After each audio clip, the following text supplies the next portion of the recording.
When people talk to me about my childhood, I often switch topics. It wasn't bad. I had food to eat and a place to live. But let's just say it wasn't really like the Brady Bunch. My name is Ruby, and at 32 years old, I am ready to share my story. I'm not looking for sympathy, but maybe someone needs to hear this. I was 8 years old when everything in my life changed. That's when my sister, Sarah, came into the world 2 months early. I remember my dad hurrying to the hospital late at night and my Aunt Jessica coming to take care of me. Everyone was really concerned about the baby, and to be honest, I was too. I didn't know a lot about premature babies back then, but I could see from the adults' faces that something was not right. Sarah made it through, but she was very weak. Our house became a mix of a hospital and a stronghold against germs. Mom was always cleaning, and the smell of disinfectant was as common as the smell of dinner cooking. Every surface shined, and heaven help me if I even sniffled. "Ruby, was that a cough?" Mom would ask, her eyes narrowing with worry, not for me, but for Sarah. "We should be careful. Get your bag ready. You're going to Grandma's for a few days."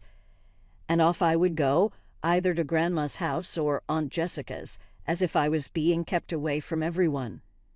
I put a bag ready in my closet because it happened a lot. At first, I thought of these visits as small trips, but after some time it just felt like being away from home.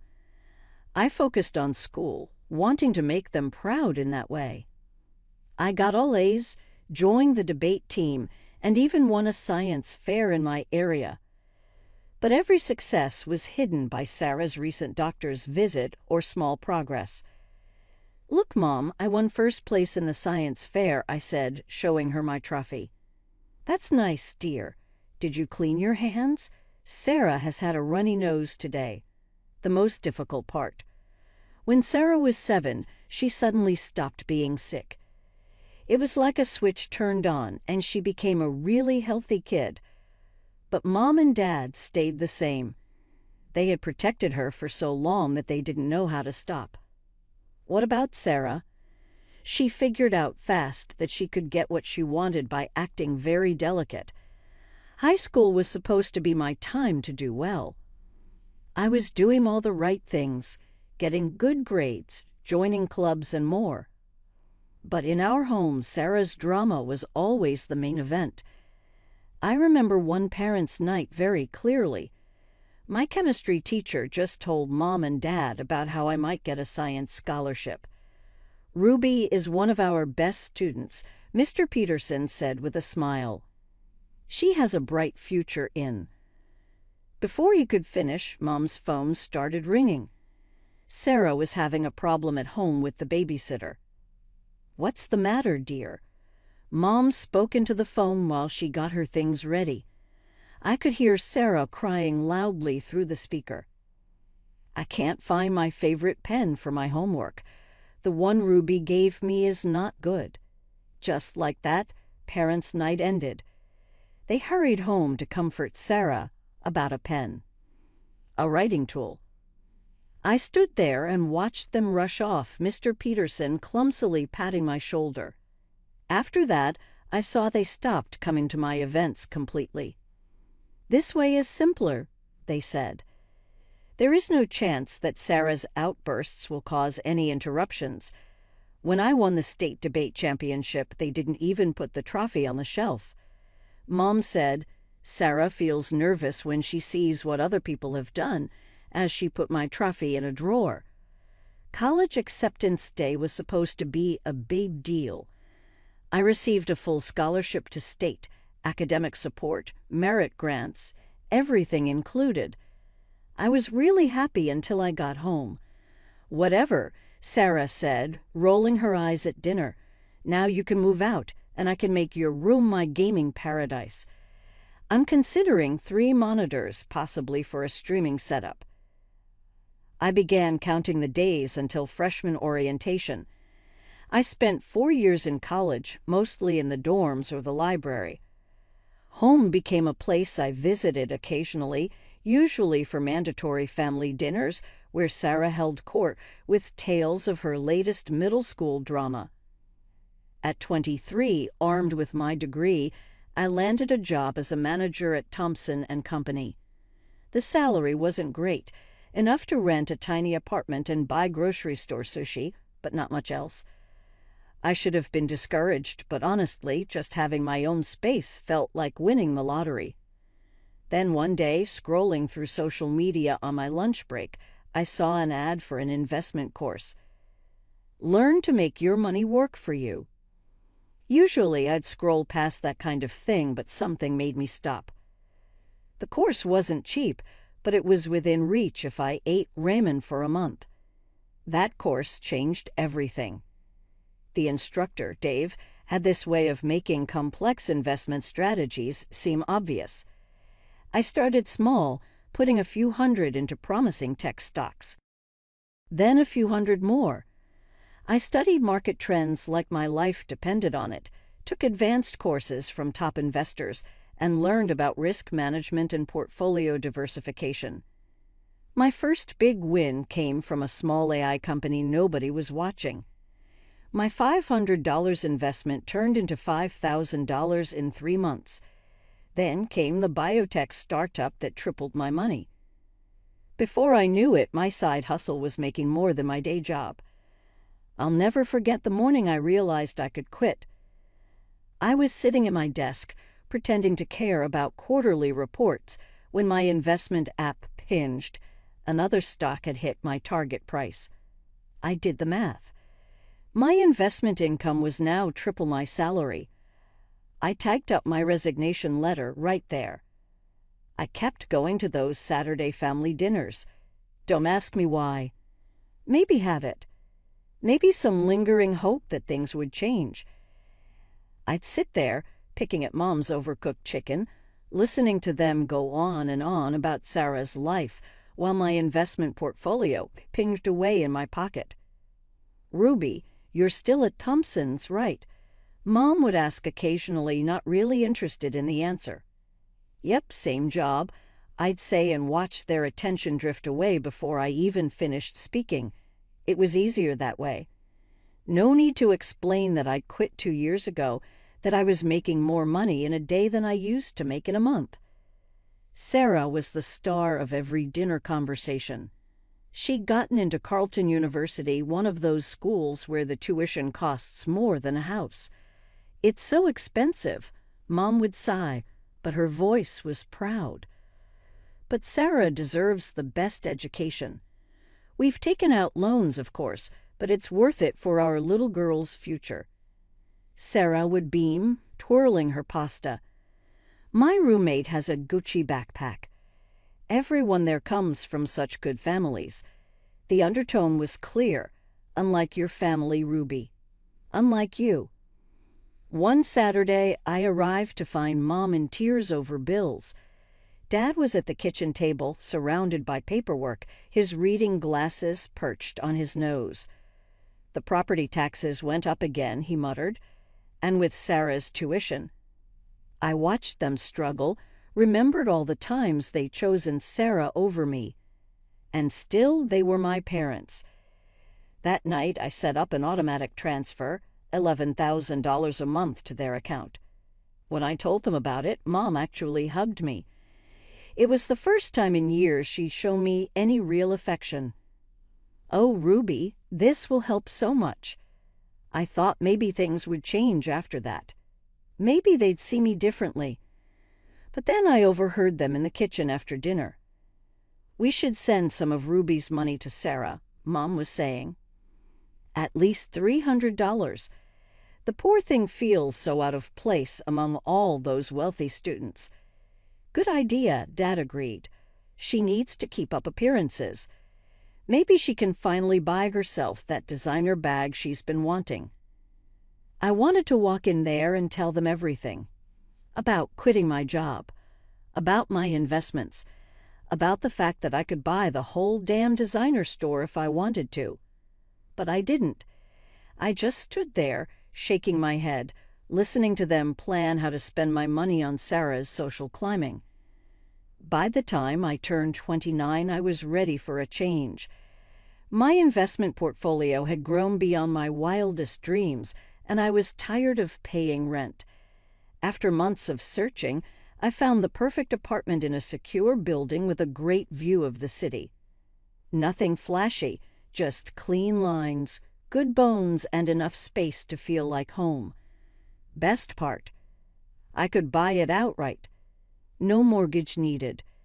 The day I got the keys, I stood in the empty living room, listening to my footsteps echo off the hardwood floors. This was mine. All mine. No loans. No debt. No strings attached. I'd done this myself, without anyone's help or approval. When Mom called to check in, meaning talk about Sarah, I mentioned I was moving. "Did you find a cheaper rental?" she asked, distracted. I could hear her shuffling papers on the other end. "Just a different place," I said vaguely. "Better location." "Well, don't spend too much on rent, honey. You know how unstable the job market is for people in your position." I had to bite my tongue to keep from laughing. If she only knew that my position involved managing millions in investments, not pushing papers at Thompson's. At the next family gathering, Jessica asked about my new place. "Ruby's renting a new apartment." Mom jumped in before I could answer. "But wait till you hear about Sarah's latest accomplishments. She's about to graduate from Carleton University, top of her class." I watched the familiar scene unfold. Relatives cooed over Sarah's prospects while shooting me pitying glances. "Sarah's going places," Dad announced proudly. "Not that we're surprised. She's always been our achiever. Already has companies fighting over her." "Unlike some people who settle for mediocrity," my cousin whispered to his wife, not quite quietly enough. I sipped my wine and thought about the stock trade I'd made that morning, the one that earned more than his annual salary. But I stayed quiet. Let them think what they wanted. Then came Sarah's graduation party. Mom and Dad went all out, catered food, expensive decorations, the works. I noticed they used the money I sent them to help pay for it, but whatever. I was used to it by now. Sarah pranced around in her cap and gown like she'd just won the Nobel Prize. She spotted me by the punch bowl and made a beeline over, clutching her diploma like a weapon. "Look at this, Ruby." She thrust the diploma in my face. "Carleton University, not some state school like you went to. And I already have interviews lined up with top companies. I'm not going to end up pushing papers like you." I took another sip of punch. "Congratulations, Sarah." "That's all you have to say? Aren't you jealous? I mean, I'm going to be so successful, and you're just, well, you." She stood there practically vibrating with the need for me to acknowledge her superiority.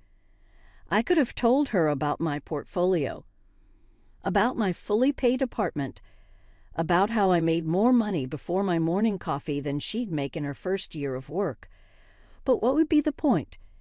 Instead, I just shrugged and walked away, leaving her standing there with her diploma held high like a shield against her own insecurities. 3 months after graduation, Sarah was still unemployed. Those companies that were supposedly fighting over her. Turns out they weren't so impressed with her expensive degree after all. Meanwhile, the loan payments started rolling in. "Ruby," Mom called one evening. "Do you have a minute to talk?" "The loan payments for Sarah's education." Mom paused, probably for dramatic effect. "They're really crushing us, honey. And with all our other bills, I hate to ask, but could you possibly—" "How much do you need?" I asked, already knowing I'd regret this. "Well, if you could increase your monthly help to $2,000, that would be such a blessing." I thought about all the times they dismissed my achievements, all the times Sarah mocked my career. But I also thought about my bank account, with its comfortable 7 figures that my family knew nothing about. "Okay," I said finally, "I'll set up the new amount starting next month." Mom's thank you was barely out before she started planning how to spend it.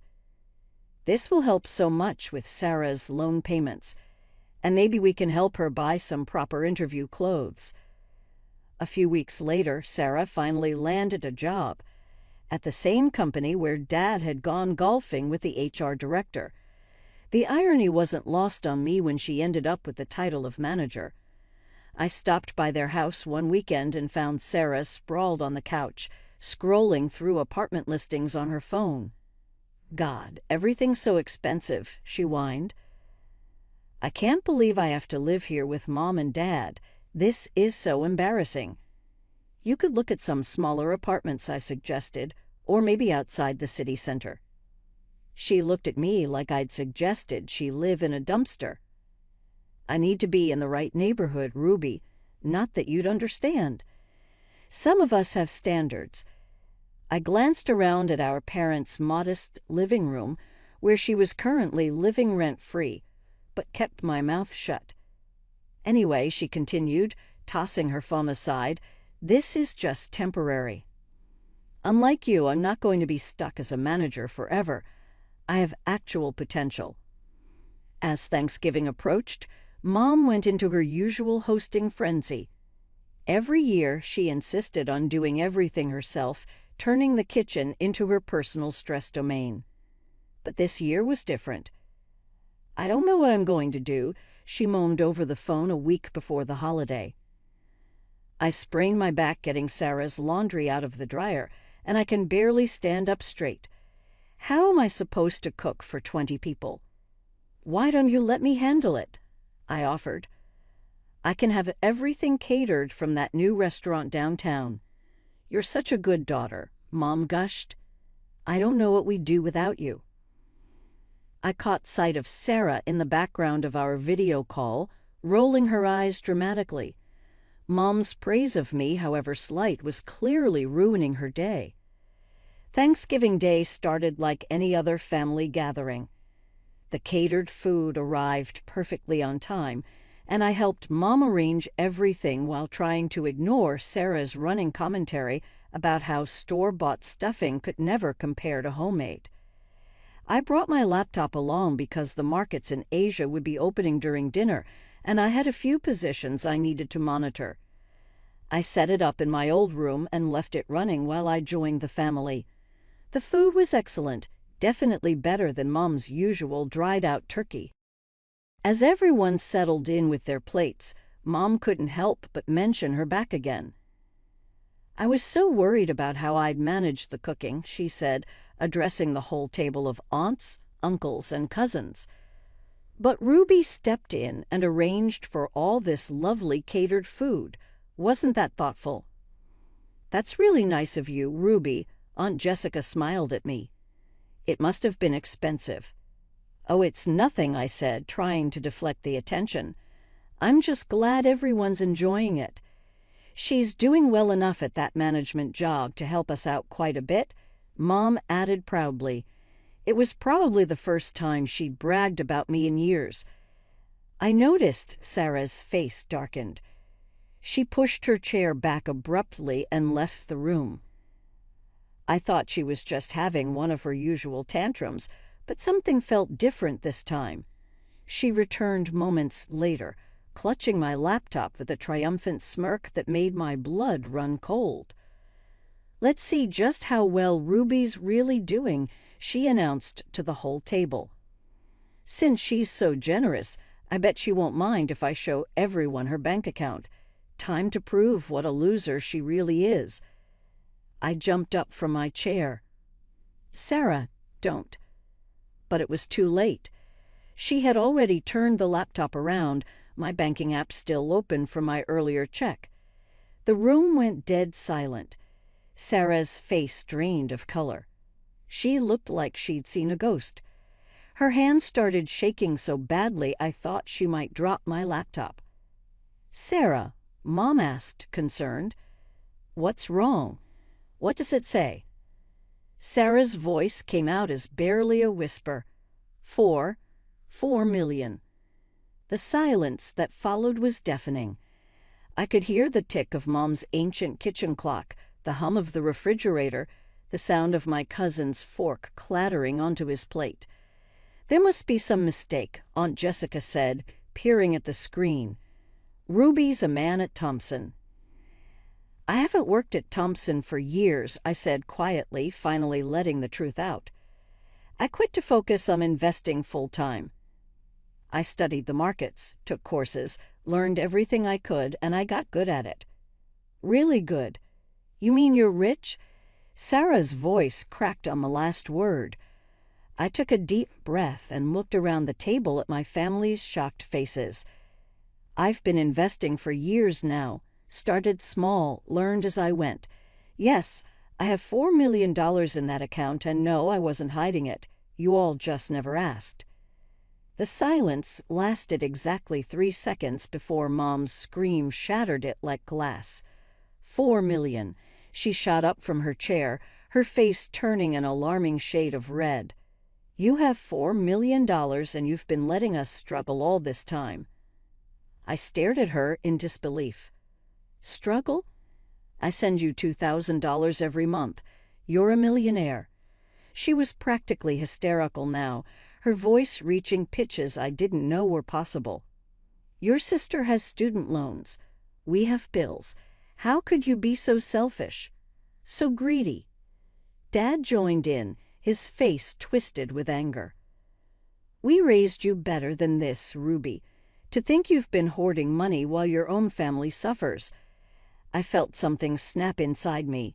Years of being the second choice, the afterthought, the reliable but unimportant daughter, it all came rushing out. "Hoarding money? Are you serious?" I laughed, but there was no humor in it. "Where were Mom and Dad's savings for your college, Sarah?" "Oh, wait, they didn't save anything because they spent it all on your endless demands. But funny thing, they didn't pay for my college either. Remember that. I got a full scholarship while you went to your fancy private university on loans." "That's different," Mom snapped. Sarah needed, Sarah wanted, Sarah. I was standing now, too. "It's always been about Sarah. Well, guess what? My money is mine. I earned it, every penny." $2,000 is nothing to you," Mom shouted back. "You should be sending us at least $10,000 a month. We're your parents." The laugh that burst out of me was almost manic. $10,000? You want $10,000 a month for what? So you can keep spoiling your precious Sarah? I turned to my sister, who was shrinking back now. "You wanted to prove I was a loser." Surprise! The sister you've looked down on for years, the one you mocked for being just a manager, turns out she's the successful one. How does it feel? The relative silence froze around the table, forks suspended midway to their mouths, watching the scene unfold like a tennis match from hell. "Well, if you're so successful," Mom spat, "you can certainly afford to help your family more. It's your duty." "My duty." I walked over to Sarah and snatched my laptop from her hands. "My duty ended the day you decided Sarah was the only daughter worth caring about. She's the promising one, remember? The one with potential. Well, let her fulfill that potential and help you pay the bills." Aunt Jessica tried to intervene. "Maybe we should all just calm down." But there was no calming this storm. Mom and Dad were both shouting now, their words overlapping into a hurricane of accusations and demands. Sarah had started crying, her go-to move when things didn't go her way. Without another word, I walked out of my childhood home. The sound of my mother's continued screaming followed me all the way to my car. The messages started before I even got home that night. My phone buzzed constantly with texts and calls from Mom, Dad, and Sarah. At first, they were angry demands. Then came the guilt trips. I tried responding at first, hoping maybe they'd somehow understand, but it was like talking to a wall. They didn't want to understand, they just wanted access to my bank account. Then Mom took it to social media. Her post was a masterpiece of maternal martyrdom. Heartbroken to discover my eldest daughter has become a millionaire, while watching her family struggle. She refuses to help her sister with college loans or support her aging parents. Money truly changes people. Please pray for Ruby to remember her family values. The comments poured in. Family, friends I hadn't seen in years suddenly had strong opinions about my character. How could she be so heartless? I always knew there was something off about that one. What kind of person abandons their family like this? Mom liked every single comment, adding little crying emojis and thank you for understanding responses. My relatives who had witnessed the Thanksgiving meltdown firsthand notably stayed quiet. But their silence didn't help much against the mob of family friends calling me everything from ungrateful to evil. That was the last straw. I opened my banking app and stared at the recurring transfer to my parents, $2,000 monthly, which they dismissed as pocket change. With one click, I canceled it. I sent Mom one final message. I've canceled the monthly transfers. I'm done being your ATM. Don't contact me again. They didn't take the hint. The calls increased, now coming at all hours. Sarah tried using different numbers when I blocked hers. Dad left long, rambling voicemails about family duty. Mom's social media campaign kicked into high gear. I blocked them all, phone numbers, email addresses, social media accounts. But I knew they wouldn't stop there. James, I called down to my building's concierge. I need to add some names to the do not admit list. I gave him their names and descriptions, even showed him pictures. He nodded, understanding, making careful notes. Sure enough, the very next day, James called up to let me know my parents and Sarah had tried to force their way in. They caused quite a scene in the lobby, threatening to call the police. That night, I opened my laptop and started researching real estate in other states. Maybe it was time for a fresh start, somewhere new, somewhere they couldn't find me. Some might call it running away. I call it setting boundaries. They had their chance, years of chances, actually. They chose to ignore my achievements, belittle my success, and favor Sarah at every turn. Now that they've shown exactly how they view me, I feel no obligation to maintain the relationship. As I research homes in distant cities, I feel nothing but relief. Sometimes the healthiest thing you can do for yourself is walk away, even especially from family.